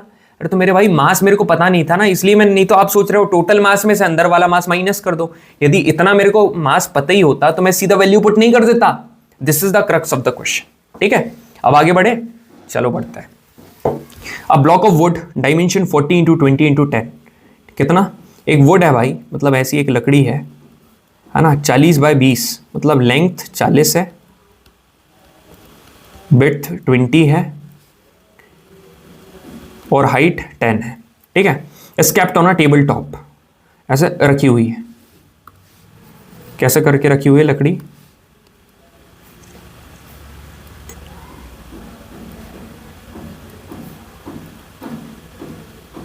ये रखी हुई है, ठीक है। लेंथ है 40, है ना, विड्थ है 20। अब वो कुछ भी, अब सुनो मेरी बात, एक है ये, है ना, अब वो वैसा वैसा बनेगा तो छोड़ना, एक है ये और एक है ये, ठीक है। क्लियरली विड्थ 20 दिख रही है, लेंथ 40 दिख रही है और हाइट 10 साफ साफ दिख रही है। अब आपने क्या करा, ये ऐसा रखा हुआ है, इस 3 डिफरेंट पोजीशन, ये इसका मेजरमेंट है। आपने इसको 3 अलग अलग पोजीशन पे क्या कर रखा, with its side of dimension 20/10। पहले आपने इसको 20/10 रखा, मतलब इन दोनों के बल रख दिया। इन दोनों के बल यदि आप रखोगे तो आप कॉमन सेंस लगाओ, कैसा रखोगे उसको, आप उसको ऐसा खड़ा रख दोगे, ऐसा आपने उसको सीधा ऐसा करके रख दिया, ऐसा करके एक बार सीधा रख दिया, एक बार आड़ा, मतलब ऐसा कर करके आपको अलग अलग वो चीज पता चल रही है। एक बार आपने 20/10 पे रख दिया, एक बार आपने 10/40 मतलब इन दोनों पे रख दिया, एक बार आपने 40/20 मतलब एक बार इन दोनों पे रख दिया। अब वो पूछ रहा है कि प्रेशर बताओ, तो आपको पता है जो प्रेशर है ये क्या होता है, force in a particular area, जिसका एरिया ज्यादा उसका प्रेशर कम। तो एरिया, अब आप एक बात बताओ, अब निकालें, जो पीए है वो कितना हो जाएगा, पीए का एरिया 20 × 10 200, पीबी है ये कितना हो जाएगा 10 × 40 400, जो पी सी है ये कितना है 40 × 20, अरे भाई ये क्या कर रहा हूँ 400, हाँ 40 × 20 800। तो आप एक बात बताओ, जिसका प्रेशर ज़्यादा उसका एरिया कम, तो सी का एरिया सबसे ज़्यादा होगा, उससे छोटा बी का होगा प्रेशर, ये एरिया, सॉरी ठीक है, ये उल्टा लिख दिया, ये क्या लिख दिया, वेट वेट वेट, ये है एरिया, एरिया तो प्रेशर का आएगा सी का सबसे ज़्यादा होगा, फिर बी का, फिर सी का। तो क्यों? क्योंकि ए का सबसे कम एरिया है, तो ए का सबसे ज़्यादा क्या हो जाएगा? प्रेशर हो जाएगा। Option number A is correct. Clear है भाई? बिल्कुल सर क्लियर है, मज़ा आ गया। अब आखिरी एंड पर आ गए हैं, बस 2 टॉपिक बचे हैं। ये वाला टॉपिक पढ़ो, सैटेलाइट्स। अब मैं आपको एक बात बता रहा हूँ, यहाँ पर क्वेश्चन आता है कि कितना पढ़ना है और क्या पढ़ना है, ठीक है। सैटेलाइट में जितने भी सवाल हैं trending in all competitive exam, in all competitive exam, जितने भी फैक्ट्स हैं वो उठाकर मैंने अपने नोट्स में लिखे हैं। ऐसे ही नहीं बने भाई नोट्स, ठीक है, मेहनत लगती है भाई, ठीक है, यहां पर बने हुए हैं। अब मेरी बात ध्यान से सुनना, यहां पर जो कैलेस्टियल बॉडीज हैं, पहली बात, the celestial bodies that revolve around the planet, इनको हम लोग क्या बोलते हैं? सैटेलाइट। जब सैटेलाइट ऑर्बिट कर रही है अपने ऑर्बिट में, तो उसको कोई भी एनर्जी नहीं चाहिए ऑर्बिट में बने रहने के लिए, समझ रहे हो? उसको कोई भी एनर्जी नहीं चाहिए भाई ऑर्बिट में बने रहने के लिए, ठीक है। जिस वेलोसिटी से सैटेलाइट ऑर्बिट करती है उसको ऑर्बिटल वेलोसिटी बोलते हैं, उसको बोलते हैं ऑर्बिटल वेलोसिटी। एक आर्टिफिशियल सैटेलाइट जो है, an artificial satellite does not fall when orbiting, मतलब कोई भी आर्टिफिशियल, दिमाग लगाओ, आर्टिफिशियल सैटेलाइट जब ऑर्बिट कर रही है तब वो गिरती क्यों नहीं है अराउंड द अर्थ? इसलिए क्योंकि because of the attraction of earth उसको नेसेसरी एक्सेलरेशन प्रोवाइड कर देता है मोशन के लिए। अर्थ का अट्रैक्शन है, वो उसको क्या दे देगा? थोड़ा सा पुश कर देगा, जिसकी वजह से उसको नेसेसरी एक्सेलरेशन मिल जाता है जितना उसको मोशन के लिए रिक्वायरमेंट है। और अच्छे से बताएं, और अच्छे से, एक प्रकार की सैटेलाइट होती है जियो स्टेशनरी सैटेलाइट। इनको जियो स्टेशनरी इसलिए बोलता है क्योंकि जब अर्थ से देखा जाए ना, अर्थ के रेफरेंस पॉइंट से, तो ये स्टेशनरी समझ आती कि ये काय में है? रेस्ट में, इसलिए इनको जियो मतलब अर्थ, स्टेशनरी मतलब रेस्ट। अर्थ से देखोगे तो रेस्ट में है। बिकॉज क्यों, ऐसा क्यों है?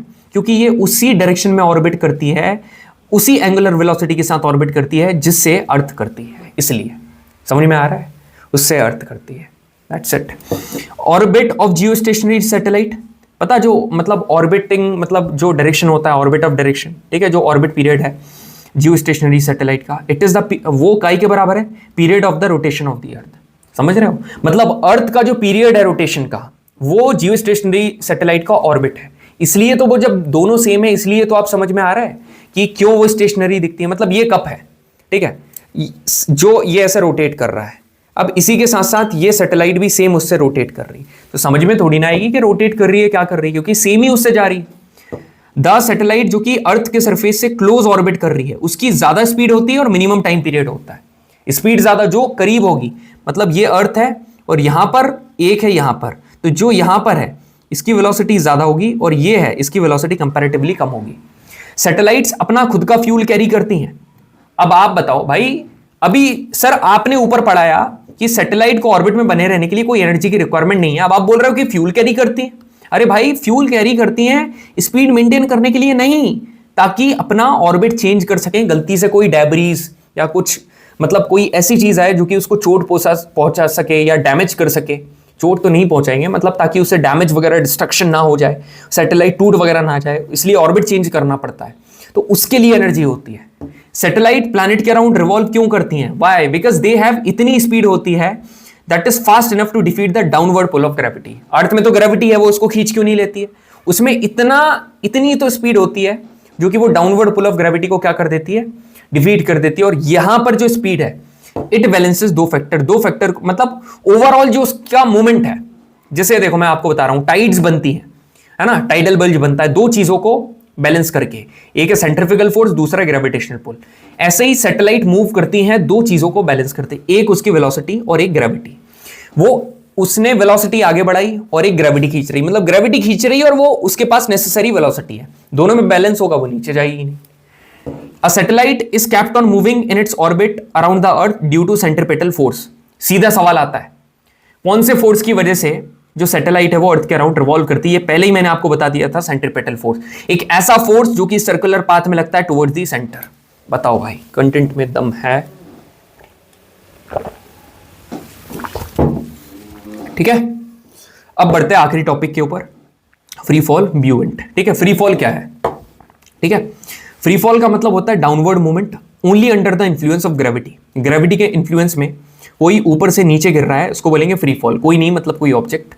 Velocity of dropping objects keep on increasing. इसकी जो वेलोसिटी है ना ये इंक्रीज होते जाती है। क्यों? यहां पर लगता है एक्सेलरेशन, जिससे अर्थ उसको अपनी तरफ अट्रैक्ट करती है। और ये जो एक्सेलरेशन है फ्री फॉल के टाइम पर डेवलप होता है, इसको बोलते हैं एक्सेलरेशन ड्यू टू ग्रेविटी। यहां पर काइनेटिक एनर्जी इंक्रीज होती है और जो पोटेंशियल एनर्जी है वो क्या होती है? डिक्रीज होती है। काइनेटिक एनर्जी इंक्रीज होगी, पोटेंशियल एनर्जी डिक्रीज होगी। दूसरा आता है वैक्यूम फॉलिंग। ठीक है, वैक्यूम फॉलिंग। अब ये वैक्यूम फॉलिंग क्या है? यहां पर दोनों, both laptop and mobile, fall down with same velocity. ठीक है, यहां पर लैपटॉप और मोबाइल ये सेम वेलोसिटी के साथ नीचे गिरेंगे। और ये बोला किसने था? गैलीलियो गैलीली, ना कि न्यूटन। भाई सारी चीजें न्यूटन नहीं देता है, कुछ कैपलर्स भी देता है, कुछ गैलीलियो गैलीली भी देते हैं। ये बताया था वैक्यूम फॉलिंग में, क्योंकि because the acceleration due to gravity same for both. Vacuum falling में एक्सेलरेशन ड्यू टू ग्रेविटी दोनों के लिए सेम है। और यहां पर जो टोटल मैकेनिकल एनर्जी है वो कांस्टेंट रहती है। भाई अभी एक सवाल पूछ रहा था एक बंदा, टोटल एनर्जी और काइनेटिक एनर्जी में क्या अंतर है? कमेंट सेक्शन में। मेरे भाई वो ऐसा है, मेरी बात सुनो आप। Total energy is the sum of kinetic energy and potential energy, जिसको नेट वर्क डन अपन बोलते हैं।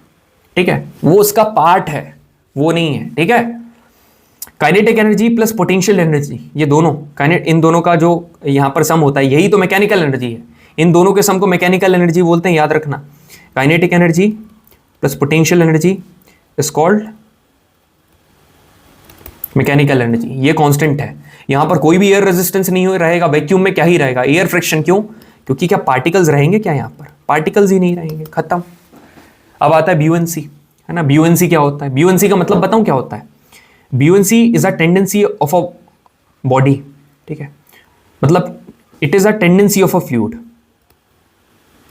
Tendency of a fluid. Tendency का मतलब उसकी एक कैपेसिटी है to give upward movement, upward movement to the immersed object. मतलब जो पानी में गिरा हुआ ऑब्जेक्ट रहता है ना, उसको अपवर्ड मूवमेंट देने की टेंडेंसी। ये ग्लास है, इसमें मैंने डाल दिया प्लास्टिक, वो ऊपर आ जाएगा। This is called buoyancy. ठीक है, और ब्यूएंसी फ्लूइड की रहती है। अब मेरी बात ध्यान से सुनना, बस सेशन एंड होने वाला है। एग्जाम्पल नंबर 1, भाई ये है बॉटल। ठीक है, इस बॉटल को मैंने पहली बार अंदर ऐसे करा और मैंने छोड़ दिया। भाई मैंने देखा ये तो वापस आ गई यार, मतलब ऊपर आ गई। तो अब what to do to keep the bottle completely immerse? Immerse करना मतलब पूरा नीचे करने के लिए मेरे को क्या करना पड़ेगा? भाई मेरे को क्या करना पड़ेगा? किसी भी तरीके से अपवर्ड फोर्स जो एक्सर्ट कर रहे हैं, जिसको क्या बोलते हैं? ब्यूएंट फोर्स। जिसको क्या बोलते हैं? बायोएंट फोर्स भी बोलते हैं कई लोग। ब्यूएंट फोर्स जो कि एक अपवर्ड फोर्स है। ठीक है, इस अपवर्ड फोर्स को बैलेंस करना पड़ेगा। हाउ? कैसे करूंगा? You have to put external force on bottle. भाई मैं ऊपर से फोर्स पुट करूंगा। कितना? क्वेश्चन आता है ना दिमाग में, कितना कितना करोगे? तो जितना अपवर्ड फोर्स है उससे तो कम ही करना पड़ेगा। जो अपवर्ड है उसमें सिर्फ कितना माइनस कर दो पता? बॉटल का वेट, बॉटल का वेट, बस, है ना। इसको अब जो अपवर्ड फोर्स है इसको ब्यूएंट फोर्स बोलते हैं। इसका जो मैग्नीट्यूड है ये फ्लूइड के डेंसिटी के ऊपर डिपेंड करेगा कि कितना क्या लगेगा अपवर्ड फोर्स। अब कैसे बताऊं? कैसे? दूसरा एग्जांपल देखो, ये जितने भी क्वेश्चन है ना, सिंक वाले, लिक्विड वाले, ये सब करेंगे। कहां पर डिपेंड करता है? अब मेरी बात सुनो, बहुत इंपॉर्टेंट है। बॉटल की जगह यदि तूने आयरन नेल ले ली, मतलब ऐसे कील ले ली, कील बनाने दो,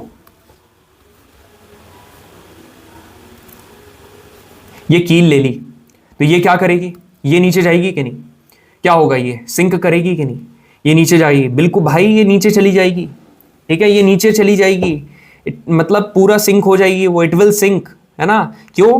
क्योंकि सुनो मेरी बात, density of iron nail is greater than the density of water.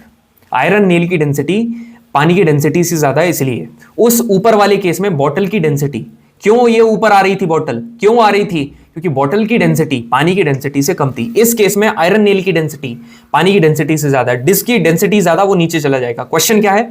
Weather an object float और सिंक, एक ऑब्जेक्ट तैरेगा या डूब जाएगा, ये काय के ऊपर डिपेंड करता है? मास ऑफ द ऑब्जेक्ट? नहीं। मास एंड द डेंसिटी के ऊपर? नहीं। Difference in the density of the object and the liquid. Very good, this is the correct option. Object की लिक्विड, जो लिक्विड है और ऑब्जेक्ट है, उन दोनों के बीच के डिफरेंस इन द डेंसिटी के ऊपर, मास के ऊपर डिपेंड नहीं करेगा। तो अब मेरी बात ध्यान से सुनो, एक होता है Archimedes principal, Archimedes principal. Archimedes principal यही होता है कि कोई भी एक बॉडी को आपने पानी में आधा या पूरा भिगोया तो वो एक अपवर्ड फोर्स एक्सपीरियंस करती है, that is equal to the weight of the fluid displaced by it. मतलब कितना पानी बाहर गिरा है। ये एक बकेट है, आपने उठाकर इसमें क्या करा, ये एक बकेट है पहली बात तो, ठीक है। इस बकेट में पानी से भरी हुई बकेट है, आपने इस बकेट में उठाकर डाल दी ईंट। अब ये ईंट नीचे गई, ठीक है। अब ईंट तो नीचे चले जाएगी, ईंट मत डालो, कुछ और पानी का मग डाल दो। मग है, ये मग है, जैसे ही करा नीचे ये वापस ऊपर तो आएगा, मगर इसके ऊपर कितना कितना अपवर्ड फोर्स लगेगा, जितना पानी यहां से फ्लो करके बाहर नीचे गिर जाएगा, इसके बराबर। अब ये इसके कुछ मतलब एप्लीकेशंस है आर्किमिडीज प्रिंसिपल ब्यूएंट फोर्स के। शिप और सबमरीन डिजाइन करने में यूज होता है। इलेक्ट्रोमीटर डेंसिटी वगैरह प्योरिटी बताता है दूध की। हाइड्रोमीटर मतलब लिक्विड की डेंसिटी बताने के लिए यूज होता है। ये कुछ इंपॉर्टेंट एग्जाम्पल हैं जो कि बहुत ईजी हैं, आप गेस करके भी ईजिली यहाँ पर बता सकते हैं, ये बहुत ईजी है। क्वेश्चन देखो यहाँ पर, why does a block of plastic release under water come up to the surface of water. क्यों ऊपर जाता है? ब्यूएंट फोर्स की वजह से, है ना, अपवर्ड फोर्स की वजह से। एक ये वाला क्वेश्चन है, हर बार एग्जाम्पल में करवाता हूं। The volume of 50 gram of substance, है ना, ये आपको मास दिया है ना, मास कितना दे रखा है 50 ग्राम ऑफ अ सब्सटेंस इस 20 सेंटीमीटर क्यूब। वॉल्यूम कितना दे रखा है 20 centimetre cube. If the density of the water, जो वाटर जो कि हमारा फ्लूइड है, इसकी डेंसिटी कितनी है, ये है sir 1 gram per centimetre cube. अब ये फ्लोट करेगा या सिंक करेगा, है ना, ये डिपेंड करेगा ऑब्जेक्ट की डेंसिटी के ऊपर। निकालें, density is equal to mass per volume. अब सर ये ग्राम और सेंटीमीटर में है तो इसकी यूनिट चेंज करने की जरूरत ही नहीं, है ना। ये यहाँ पर मास कितना है 50, यहाँ पर कितना है 20, ये जो भी आएगा 5/2 दैट इज इक्वल टू 2.5। 2.5 आया। अब ये जो 2.5 है इट इज ग्रेटर देन 1, मतलब इसकी डेंसिटी ज़्यादा है। अब डेंसिटी ज़्यादा है तो ये चला जाएगा नीचे, और नीचे जाने को बोलते हैं सिंक करना। सो दिस विल सिंक, ठीक है, दिस विल सिंक। सिंक मतलब फ्लोट नहीं करेगा। अब ये सवाल एनडीए में पूछा हुआ है, एनडीए 2022। यही मैं आपको रियलाइज करवाने वाला था, इसलिए बिना ऑप्शन वाला सवाल करवाया, नहीं तो मेरे को क्या शौक चल रहा है। जितने भी सवाल करवाए ना सारे इंपॉर्टेंट। एक वॉल्यूम है पैकेट का 1 लीटर, ठीक है, वॉल्यूम तेरे को गिवन है 1 लीटर, ठीक है, एंड उसका मास कितना है, मास गिवन है भाई तेरे को 800 ग्राम, ठीक है। The packet is first put inside water with density 1 gram per centimetre cube, ठीक है। अब जो वाटर है उसकी डेंसिटी तेरे को कितनी दे रखी है 1 gram per centimetre cube, and then in liquid B, यहाँ पर क्या बोल रहा है, ये ए लिक्विड ए है, ठीक है, और फिर आता है लिक्विड बी, ये एक लिक्विड है। इसकी डेंसिटी कितनी है, इसकी है 1.5 ग्राम पर सेंटीमीटर। यार 1 मिनट चार्जिंग लगा देना था, ये डिस्चार्ज हो जाएगा, ठीक है, 1 मिनट रुकना।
हेलो दीपांशु भाई, यूट्यूब रिकॉर्ड कर रहा हूँ ना, चार्जिंग के लिए उठा था मैं, है ना, ओके।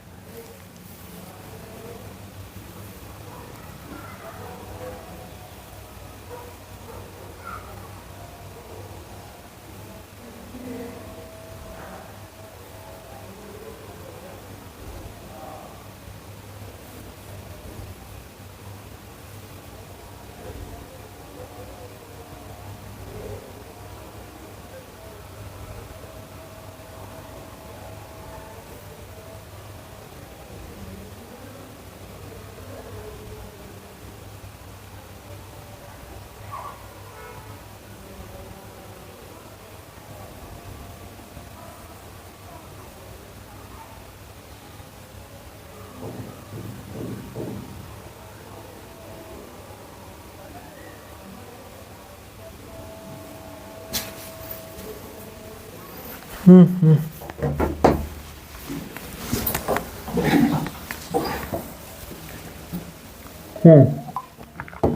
थे भाई, सॉरी फॉर द डिस्टर्बेंस। ठीक है, liquid B density is equal to 1.5 gram as 1 litre mass 800। हाँ चलो ठीक है, ये वाला क्वेश्चन था भाई। ठीक है, काफ़ी बढ़िया सवाल था। आपको मास 800 दे रखा है और वॉल्यूम कितना दे रखा है, 1 लीटर, और 1 लीटर मतलब कि 1000 सेंटीमीटर क्यूब। ठीक है, इतना ये आपको वॉल्यूम दे रखा है, आपको ये वॉल्यूम दे रखा है, यहाँ लिख दो 1000। अब मेरी बात सुनो, अब आप क्या निकालो, इसकी डेंसिटी निकालो। Density is equal to mass per volume which is equal to 800 upon 1000। 2 0 से 2 0 कैंसिल। ठीक है, अब आप एक बात बताओ, ये तो 0 पॉइंट कुछ आएगा, 0.8, 0.8 आ गया। अब 0.8 तो इससे भी छोटा है और इससे भी छोटा है, मतलब 0.8 डेंसिटी इज लेस देन 1 और 0.8 डेंसिटी इज 1.5, दोनों से छोटा है। अब जब डेंसिटी कम है तो क्या सिंक करेगा, क्या नहीं करेगा, दोनों में क्या करेगा, फ्लोट करेगा। फ्लोट कहाँ लिखा है, the packet will float in both water and liquid B. ठीक है, क्योंकि मास पर वॉल्यूम करा, मास 800, वॉल्यूम 1000, छोटा आएगा, बिल्कुल सही बात है। ठीक है, चलो यहाँ पर ये क्वेश्चन है, iron nail sink in water. ठीक है, आयरन नेल जो नेल है ये क्या कर रही है, सिंक कर रही है। अब आयरन नेल सिंक कर रही है तो जो डेंसिटी है वो क्या है, ज़्यादा है, और शिप जो है वो क्या कर रही है, फ्लोट कर रही है, तो मतलब डेंसिटी क्या है, कम है। एवरेज डेंसिटी किसकी ज़्यादा होगी, टू एवरेज। अब यहाँ पर बोल रहा है average density of ship is greater than that of water, मतलब शिप की जो डेंसिटी है ना, ये कम होगी भाई, ज़्यादा तो होगी नहीं, तो यहाँ तो ज़्यादा लिखी, ये गलत है। Average density of iron nail is greater than water, iron nail की जो डेंसिटी है वो वाटर से ज़्यादा होगी, तो ये तभी तो सिंक कर रही है। Option number B is correct, 2 सही है। मगर रुको, अभी रुकना भाई, आगे भी पढ़ना। Average density of ship is less than that of water, मतलब शिप की पानी से कम है, तो ये बिल्कुल कम है, ये यहाँ पर हमने बना रखा है, ये कम है, तो ये वाली भी सही है ना। तो 2 and 3 option number B is correct. ठीक है, 2 and 3 बोथ आर करेक्ट। अब आती है रिलेटिव डेंसिटी, आखिरी टॉपिक है, बस खत्म करते हैं 2 मिनट में। भाई रिलेटिव डेंसिटी का मतलब पता क्या है, कोई भी सब्सटेंस की डेंसिटी और वाटर की डेंसिटी का रेशियो को हम लोग क्या बोलते हैं, रिलेटिव डेंसिटी।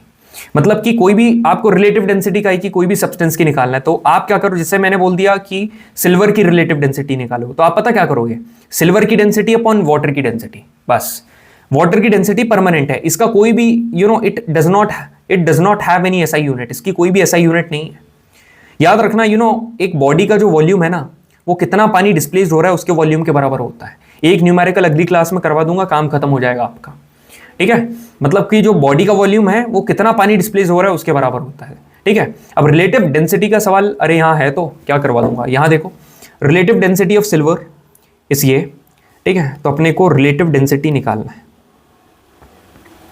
ठीक है, रिलेटिव डेंसिटी निकालना है, तो ऊपर क्या लिखना है, density of silver, density of यहां पर क्या जाएगा, सिल्वर, और नीचे क्या जाएगा,